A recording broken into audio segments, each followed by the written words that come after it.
السلام علیکم ناظرین، میں ہوں آپ کا ہوسٹ عمران لہی اور آپ دیکھ رہے ہیں ٹی ٹائم ود عمران لہی۔ سب سے پہلے آپ کو رمضان مبارک۔ چونکہ رمضان ہے اس لیے ہمارے آج کے مہمان بھی رمضان کے حوالے سے ہی ہیں، تو تشریف لاتے ہیں جناب صفدر حسین سیال سعیدی صاحب۔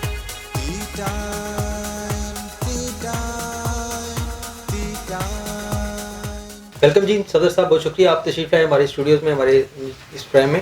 اچھا، صفدر صاحب جو ہیں جو ایم اے اسلامیت کیا ہوا انہوں نے، اور یہ درس نظامی کے طالب علم بھی ہیں، تو ان سے کچھ گفتگو کریں گے۔ صفدر صاحب بتائیے کہ قرآن و سنت کی روشنی میں روزے کی اہمیت کے بارے میں بتائیے گا۔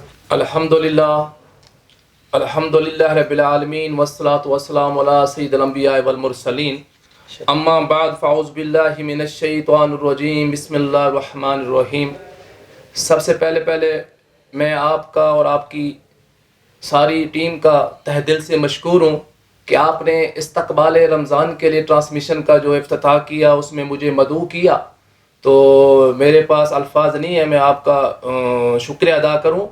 آپ نے پہلا کوشچن کیا رمضان کے حوالے سے، ماشاءاللہ یقیناً بہت اچھا کوشچن کیا۔ رمضان کے حوالے سے اس کی اہمیت اور فضیلت قرآن و حدیث کی روشنی میں آپ نے سوال کیا۔ اللہ تبارک و تعالیٰ اپنی لاریب کتاب قرآن حکیم فرقان المجید میں ارشاد فرماتے ہیں، شہر رمضان الذی انزل فیہ القرآن، رمضان کا مہینہ جس میں قرآن اترا، قرآن کو نازل کیا گیا۔ احباب ذی وقار، میں یہ بتانا چاہوں گا، قرآن پاک کا اگر ایک حرف کا بدلے میں 10 نیکیاں ملتی ہیں، تو جیسے الف لام میم یہ 3 حروف کا مجموعہ ہے تو یہ 30 نیکیاں ملتی ہیں۔ اگر اس کے عام روٹین میں اگر ہم قرآن پاک پڑھتے ہیں تو اسے میں 30 نیکیاں ملتی ہیں۔ اگر یہی قرآن پاک ہم رمضان کے مہینے میں پڑھیں، جس میں قرآن پاک رمضان کے مہینے میں نازل ہوا، تو وہ 30 نیکیاں نہیں ہوں گی، وہ 70 گنا بڑھا دی جائیں گی۔ تو یہ رمضان کا عظمت اور برکت والا مہینہ، یہ امت مسلمہ اللہ تبارک و تعالی نے بالخصوص مسلمانوں کے لیے یہ جو رمضان کا مہینہ اللہ تبارک و تعالی نے ہمیں عطا فرمایا، یہ کسی رحمت، برکت، نعمت سے کم نہیں ہے۔ اس میں بہت ساری احادیث اس کی اہمیت اور فضیلت سے وارد ہوئی ہیں۔ ایک حدیث مبارکہ آپ کے گوش گزار کرنا چاہوں گا۔ حضور نبی اکرم صلی اللہ علیہ وسلم صحابہ کی جماعت میں تشریف فرما تھے، اور جیسے ہی آپ ممبر رسول پر تقریر کرنے کے لیے، ممبر رسول پر جانے کے لیے جیسے آپ ممبر رسول پر جلوہ افروز ہوئے تو آپ نے 3 مرتبہ آمین فرمایا۔ صحابہ نے پوچھا، یا رسول اللہ صدقت امی، ابھی ہمارے والدین آپ پر قربان جائیں، یہ کیسا ہوا؟ آج ہم نے حسب معمول ایک نئی چیز مشاہدہ فرمائی ہے۔ میرے آقا نے فرمایا، میرے پیارے صحابہ آپ نے کیا آبزرو کیا ہے، کیا مشاہدہ کیا ہے؟ انہوں نے فرمایا، یا رسول اللہ آپ نے 3 مرتبہ آمین آمین آمین کہا ہے، حالانکہ آپ نے پہلے کبھی آمین نہیں فرمایا۔ آپ نے کہا، میرے پیارے صحابہ میں جیسے ممبر پر بیٹھنے لگا، ممبر پر جلوہ افروز ہونے لگا، تو میں نے پہلے آمین کہا۔ اسی دوران حضرت جبرائیل امین تشریف لائے، آسمان سے میرے پاس حضرت جبرائیل امین تشریف لے اور کہنے لگے، یا رسول اللہ وہ شخص بدبخت ہے، بد نصیب ہے جو رمضان کا مہینہ پائے اور اپنی بخشش نہ کروائے۔ اسی طرح دوسری مرتبہ پھر حضرت جبرائیل علیہ السلام تشریف لائے، انہوں نے کہا کہ حضور صلی اللہ علیہ وسلم نے فرمایا کہ جب میں دوسری مرتبہ بیٹھنے لگا تو جبرائیل علیہ السلام آئے، انہوں نے کہا، یا رسول اللہ وہ شخص بھی بد نصیب ہے، بدبخت ہے جن کے والدین زندہ ہوں، دونوں زندہ ہوں یا دونوں میں سے کوئی ایک زندہ ہو، اور وہ اس کی خدمت کر کے جنت حاصل کر لے۔ سبحان اللہ سبحان اللہ۔ اسی طرح تیسری مرتبہ پھر جو نا حضرت جبرائیل امین تشریف لائے، انہوں نے کہا، یا رسول اللہ یہاں تک تو ہمیں بات سمجھ آ گئی، اب تیسری مرتبہ پھر آپ نے آمین فرمایا، اس کا کیا ماجرا ہے؟ آپ نے فرمایا، میرے پیارے صحابہ تیسری مرتبہ پھر جبرائیل امین میرے پاس تشریف لائے، انہوں نے کہا، یا رسول اللہ وہ شخص بھی بدبخت اور بد نصیب ہے جس نے آپ کا نام گرامی سنا ہو اور آپ کی ذات اقدس پر درود شریف نہ پڑھا، صلی اللہ تعالی علی محمد۔ اچھا صفدر صاحب بتائیے کہ رمضان میں اکثر یہ ہوتا ہے کہ لوگ روزہ بند جب کرنا ہوتا ہے تو کچھ لوگ اذان پہ روزہ بند کرتے ہیں، کچھ لوگ سائرن پہ روزہ بند کرتے ہیں، کچھ لوگ کہتے ہیں کہ آدھا گھنٹہ پہلے بند کر لو، کچھ 15 منٹ پہلے بند کر لیتے ہیں، تو یہ کنفیوژن ہے لوگوں میں، تھوڑی سی اس کے بارے میں بتا دیجیے۔ جی ماشاءاللہ، بالکل بہت ہی آپ نے ایک اچھا ہائی لائٹ کیا کوشچن۔ تو ایکچولی اذان کا روزے کے ساتھ کوئی تعلق نہیں ہوتا۔ اذان جماعت کے لیے، جماعت اذان ہوتی ہے نماز کے لیے۔ جب ہم اذان ہوتی ہے تو اس کا مطلب ہے بلاوا ہوتا ہے، اذان ہوتی ہے وہ نماز کے لیے ہے۔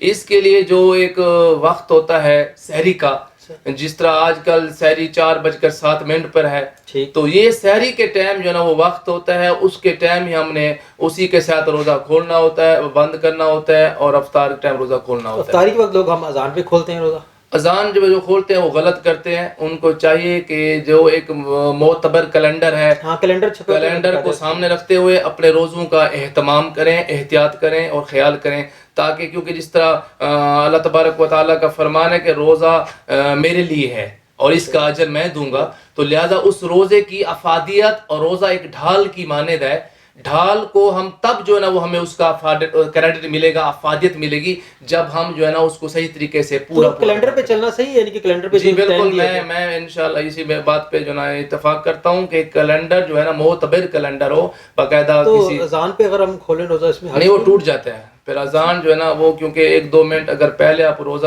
کھولیں گے یا بعد میں رکھیں گے، صاف ذرا کہ جو آج کل تو اذان بھی اسی ٹائم پہ ہو رہی ہے، میرے خیال جس وہ اسی ٹائم انہوں نے رکھا ہوتا ہے جو، ہاں یہ ہے کہ اگر ٹائم اسی وقت اذان دے دیتا ہے مؤذن پھر تو ٹھیک ہے، ٹھیک ہے، کیونکہ مولوی صاحب بھی اذان میں خیال افطاری کر کے اذان دیتے ہیں، جی جی بالکل صحیح، روزہ کھولے تھے، آپ صحیح فرما رہے ہیں۔ اچھا کن چیزوں سے روزہ ٹوٹ جاتا ہے؟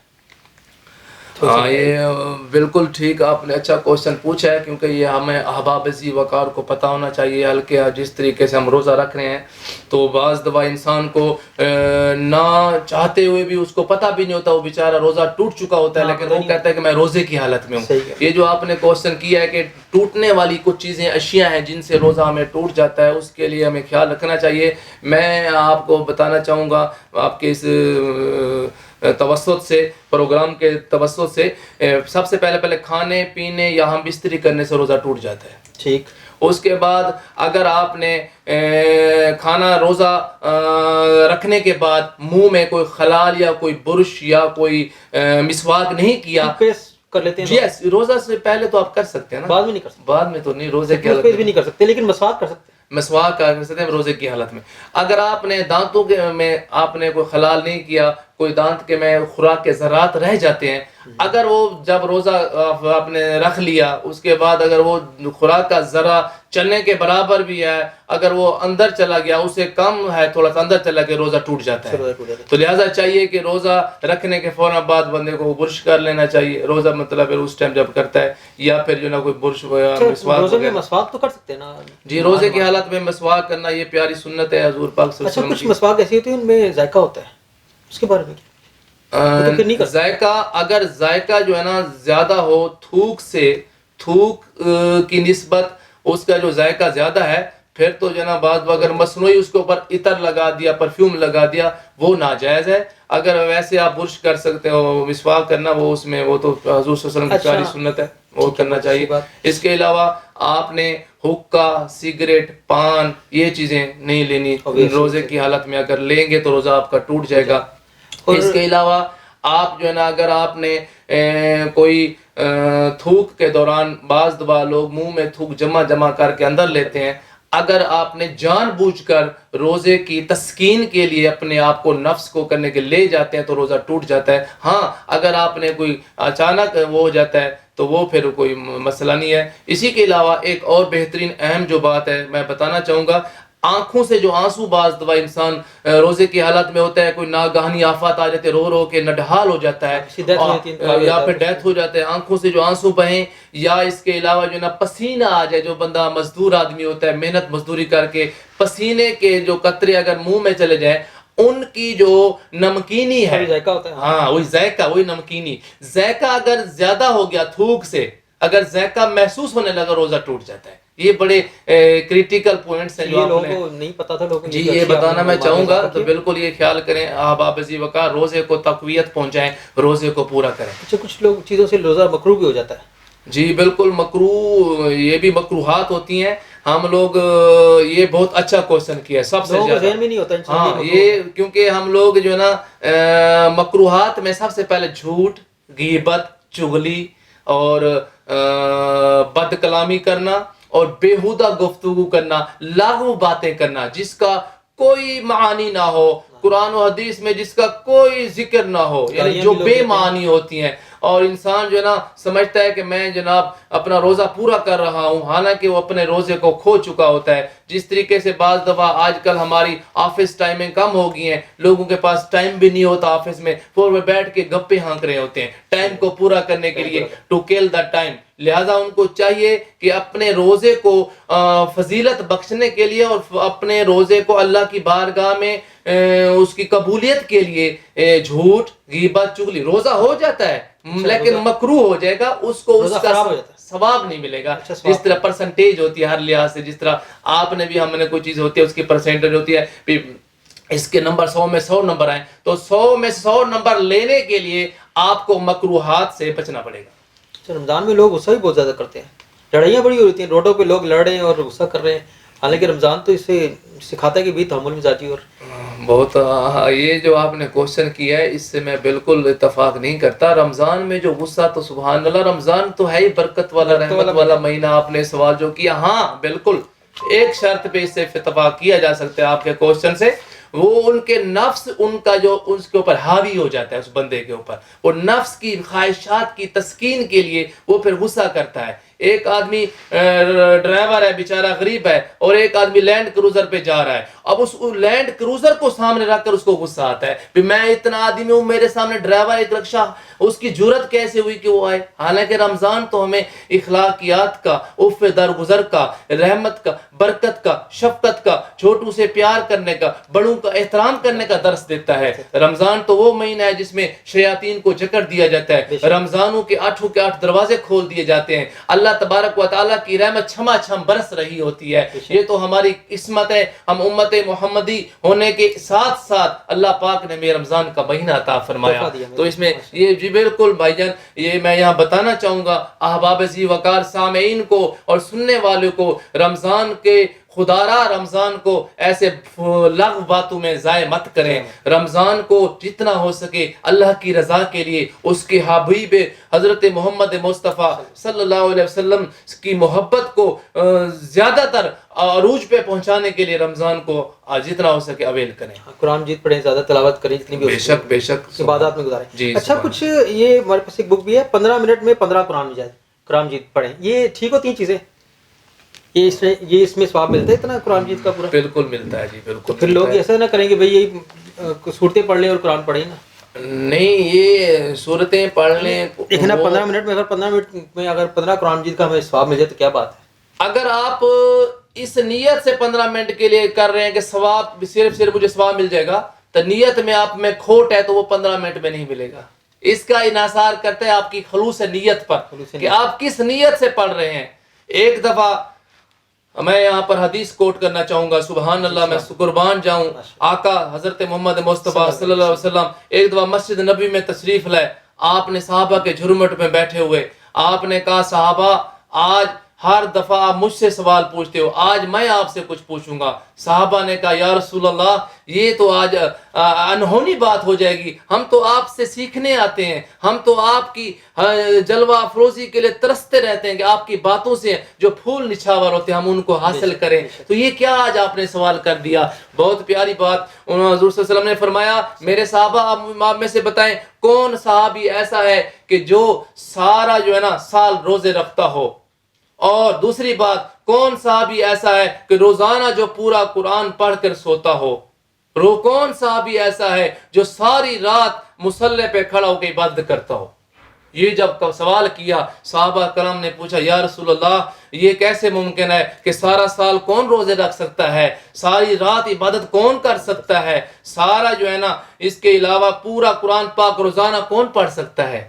صحابہ کے دماغ میں ایک کشمکش کی دریا امنڈ رہا تھا. وہ پریشان تھے کہ یہ کیسا سوال ہے. کوئی صحابی ایسا نہیں ہے. سارے صحابہ ایک دوسرے کے چہرے انور کو تک رہے تھے، ایک دوسرے کے چہروں کو دیکھ رہے تھے کہ دیکھتے ہیں اب اس کا کیا حل ہوتا ہے. اچانک اسی دوران ایک صحابی کھڑے ہوتے ہیں. انہیں کہا، یا رسول اللہ آپ نے جو فرمایا، جیسے فرمایا، میں رات کو پورا قرآن پڑھ کر سوتا ہوں اور ساری رات مصلی پہ کھڑا ہو کے عبادت بھی کرتا ہوں اور پورا سال روزے بھی رکھتا ہوں.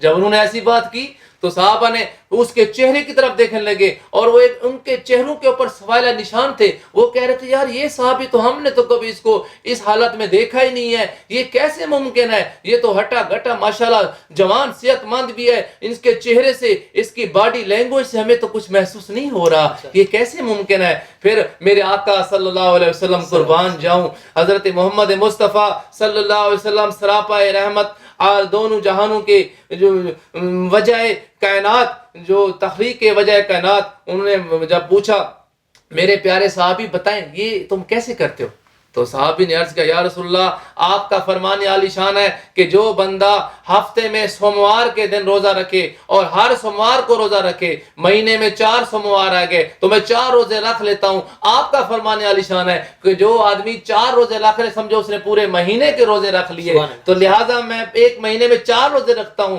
اور یہ بن جاتے ہیں مہینے سال میں 48 روزے, میں پورے اس طرح پورا سال آپ کے فرمان کے مطابق. اور آپ نے زمین بدلے زمان بدلے, زمانے کی ہوا بدلے, ظفر یہ ہو نہیں سکتا محمد کا فرمان بدلے. حضور آقا صلی اللہ علیہ وسلم نے جو فرمایا یہ ہمارا ایمان ہے ایک مسلمان ہونے کے ناطے سے, جیسے جیسے انہوں نے فرمایا کما حق کہو وہ بالکل سچ فرمایا. تو اسی طرح جناب اس نے صحابی نے جواب دیا, سارے نے صحابہ نے یا انہوں نے کہا سبحان اللہ. تو پھر حضور صلی اللہ علیہ وسلم نے پھر پوچھا اس صحابی سے, استفسار فرمایا, انہوں نے کہا اچھا میرے پیارے صحابی یہ بتاؤ کہ تم جو ہے نا یہ تو ہو گیا روزے کا حوالہ, آپ ساری رات عبادت کیسے کرتے ہو مصلی پہ؟ ایک انسان ہونے کے تقاضے سے, بشری ہونے بشریت کے تقاضے سے انسان تھک جاتا ہے, آنکھ لگ جاتی ہے. پھر صحابی نے کیا پیارا جواب دیا, سبحان اللہ. میں قربان جاؤں صحابہ کی محبت پہ, اللہ ہمیں صحابہ کی محبت عطا فرمائے اور اسی محبت میں زندہ رکھے, اسی محبت میں ہمیں موت عطا فرمائے. صحابی نے جب انہوں نے کہا یا رسول اللہ آپ نے فرمایا آپ کا فرمان عالی شان ہے کہ جو آدمی باوضو ہو کر رات عشاء کی نماز پڑھ کر سو جائے اور صبح فجر کی نماز جماعت سے پڑھ لے تو ساری رات اس کو عبادت کا ثواب ملتا ہے. سبحان اللہ. اسی طرح پھر صحابی سے پوچھا, حضور صلی اللہ علیہ وسلم نے پوچھا یہاں تک تو ٹھیک ہے, تیسری بات جو میں نے آپ سے پوچھا ہے کہ قرآن پورا, آپ نے کہا کہ میں پورا قرآن روزانہ پڑھ کر سوتا ہوں, اسی آپ کے کوشچن کی طرف آتا ہوں. آپ نے کہا یہ تو 15 منٹ میں. اس صحابی نے کہا یا رسول اللہ آپ نے فرمایا کہ ایک سورت اخلاص 1 مرتبہ پڑھنے سے 1/3 قرآن کا ثواب ہے. جو آدمی خلوص نیت سے اللہ کی رضا کے لیے قل اللہ احد اللہ الصمد لم یلد ولم یولد ولم یکن له کفوا احد, جو آدمی بندہ پڑھ لیتا ہے اس کو 10 قرآن کا ثواب ملتا ہے, 10 پارے کا ثواب ملتا ہے. لہٰذا جب میں 3 دفعہ قرآن سورت اخلاص پڑھتا ہوں تو مجھے قرآن پاک پورے پڑھنے کا ثواب ملتا ہے. 3 دفعہ پڑھے تو قرآن پاک کا ثواب ملتا ہے. اچھا یہ کہ رمضان میں لوگ یہ کرتے ہیں ساری وقت اتنا کچھ کھا لیتے ہیں, پانی بھی اتنا پی لیتے ہیں نا کہ پھر اس کے بعد نماز پڑھنا مشکل ہوتی ہے اور پھر سو بھی نہیں سکتے, لیٹ بھی نہیں سکتے, وہ تو تراویح بھی بڑی مشکل ہوتی ہے. تو اس کے بارے میں بتائیے گا. ماشاءاللہ بہت اچھا سوال کیا رمضان کے حوالے سے. میں یہاں یہ ناظرین سامعین کو بتانا چاہوں گا, یہ اتنا انسان کو کھانا چاہیے جتنا اس کی صحت موافق ہو. اگر ہم نہیں بھی کچھ کھائیں گے تو انسان تراویح کیسے پڑھ سکے گا؟ کھانا بھی چاہیے تاکہ جسم کے اندر قوت ہوگی, افادیت ہوگی اور جا کے وہ اسی طریقے سے سجود اور رکوع کو ادا کر سکے گا. 1 سجدہ 1.5 گھنٹہ جو ہم تراویح ادا کرتے ہیں, جو قرآن پاک کا جو حفاظ کرام جو ہمیں تراویح کی صورت میں جو سنت تراویح ہے وہ ہم پڑھتے ہیں, وہ تب پڑھیں گے جب ہمارے جسم کے اندر وہ خوراک اور اسی طرح طاقت ہوگی. وہ تب ہوگی جب ہم کھائیں گے, لیکن بے تحاشا نہیں کھانا چاہیے, مناسب کھائیں تاکہ ہم اپنی عبادات کو صحیح طریقے سے ادا کر سکیں. اچھا لوگوں کا ٹرینڈ بن چکا ہے ایک قسم کا کہ سحری کے بعد سو جاتے ہیں نا, سحری سے پوری رات جاگتے ہیں, روزہ رکھتے ہیں, سحری کے بعد سو جاتے ہیں. یہ کوئی طریقہ ٹھیک ہے کیا؟ پہلی تو بات یہ میں آپ سے سوال پوچھ سکتا ہوں, پوری رات کیوں جاگتے ہیں؟ بس یہ رمضان میں اس طرح اکثر لوگ کرتے ہیں, اور میں نے بھی دیکھا ہے باہر روڈوں پہ لوگ کھیل رہے ہوتے ہیں, سحری وقت جاتے کہتے ہیں سحری کے بعد غلط کرتے ہیں, سحری کھا کے سو جاتے ہیں. اس طرح ہوتا یہی ہے کہ اگر ہم سحری ساری رات جاگتے ہیں تو پیچھے نماز آپ کی فوت ہو جائے, تکبیر اولیٰ چھوٹ جائے. میرے اپنے جانے والے کئی لوگ ایسے ہیں جو اس طرح کرتے ہیں. تکبیر اولیٰ اگر چھوٹ جائے, نماز آپ فرض چھوٹ جائے تو پھر اس جاگنے کا کیا فائدہ؟ پڑھ لیتے ہیں نماز. ہمیشہ ویسے یہ اصول جلدی سونا چاہیے اور جلدی اٹھنا چاہیے. اچھا والدین کے اس کے علاوہ سے بات کیجیے, کوئی سارے ثواب کے لیے جن کی فوت ہو چکے ہیں والدین, ان کے بارے میں بتائیے. ماشاءاللہ بہت پیارا آپ نے کوشچن کیا. دریا کو کوزے میں بند کر دیا تو میں یہاں بالکل بتانا چاہوں گا حاضرین کو، والدین ہمارے ماشاءاللہ، اس سے پہلے بھی میں نے آپ کے سامنے ایک حدیث مبارکہ بھی میں نے اس کا مفہوم بیان کیا تھا کہ وہ شخص جو ہے نا بدبخت ہے، بد نصیب ہے۔ آقا صلی اللہ علیہ وسلم نے فرمایا کہ جس کے والدین زندہ ہوں یا دونوں زندہ ہوں یا دونوں میں سے کوئی ایک زندہ ہو اور وہ اس کی خدمت کر کر جنت حاصل نہ کر لے، تو یہ تو پھر انسان کے اوپر ڈیپینڈ کرتا ہے نا وہ کس طریقے سے والدین کی خدمت کرنا چاہتا ہے یا کس طریقے سے۔ اب جس والدین نے ایک اولاد کو اتنے مقام پر پہنچا دیا جس کے ذریعے سے اس کا نام ہے، تو اس کو تو چاہیے کہ والدین کے لیے اللہ تبارک و تعالی نے اپنی لاریب کتاب قرآن حکیم فرقان مجید میں ارشاد فرمایا، اللہم رب ارحمہما کما ربیانی صغیرا، اے اللہ میرے والدین کے اوپر رحم فرما جس طرح انہوں نے مجھے بچپن میں مجھے پالا۔ اسی طرح یعنی کہ صرف والدین کے لیے قرآن پاک میں دعا کے لیے کہا گیا، یہ اللہ تبارک و تعالی کی طرف سے والدین کی اہمیت کا ایک بہترین اور پہلو ہے۔ اس کے علاوہ جو ہے نا والدین کو خراج تحسین پیش کرنے کا بہترین جو ذریعہ ہے، آج کا لوگ صرف اگر دکھاوا میں آ جاتے ہیں، جس طرح کوئی فوت جمعراتیں کر لیں بس اس کے بعد سالانہ کر لیا ختم ہو گیا، نہ یہاں میں یہ آپ کے اس پروگرام کی وساطت سے بتانا چاہوں گا، صرف پروگرام ہمارے جمعرات اور یہ سالانہ جو ہوتا ہے اس پہ اوپر اکتفا نہ کریں، بلکہ اپنے بچوں کو اور جن کے والدین زندہ ہو گئے، جن کے والدین زندہ ہیں ان کے لیے بھی، اور جن کے والدین اس فانی جہاں سے رخصت ہو گئے ان کے لیے بھی بہترین جو ہے اصالہ ثواب پہنچانے کا اور ان کو خراج تحسین پیش کرنے کا وہ ہے نماز پڑھنا۔ کیونکہ جب ہم نماز میں اتحیات میں بیٹھتے ہیں، پوری کی پوری ایک دعا ہے، اسی کے اندر ہے رب اجعلنی مقیم الصلاۃ ومن ذریتی ربنا وتقبل دعا ربنا اغفر لی ولوالدی وللمؤمنین یوم یقوم الحساب۔ اور جب ہم نماز پڑھیں گے، 5 نماز جب پڑھیں گے تو یہ 18 دفعہ میں نے کیلکولیشن کی ہے کہ 18 دفعہ اتحیات میں بیٹھ کر 18 دفعہ جب ایک آدمی اپنے والد کے لیے والدہ کے لیے دعا کرے گا تو میرا رب تو وہ مالک ہے، خالق ہے، رازق ہے جو 70 ماؤں سے بھی زیادہ پیار کرنے والا ہے، وہ کیوں نہیں ان کی والدین کو بخشے گا؟ لہٰذا ہمیں چاہیے کہ نماز کو اپنا اوڑھنا بچھونا نماز کی پابندی کرنی چاہیے۔ صدر صاحب نے بڑی اچھی بات کی۔ صدر صاحب بہت شکریہ آپ کا، آپ تشریف لائے۔ اچھا کوئی میسیج اگر دینا چاہیں رمضان کے حوالے سے تو 2 لوگوں کو دیجیے گا پلیز۔ بالکل ضرور دینا چاہوں گا۔ سب سے پہلے میں آپ کا مشکور ہوں کہ آپ نے مجھے مدعو کیا اور مجھے ایک موقع عطا فرمایا کہ میں لوگوں سے مخاطب ہو سکوں۔ یہ ہے کہ رمضان میں جتنا ہو سکے نیکیوں کو شعار بنائیں اپنی زندگی میں، اور ہر لمحہ کیا پتہ یہ رمضان پھر نصیب ہمیں ہو یا نہ ہو۔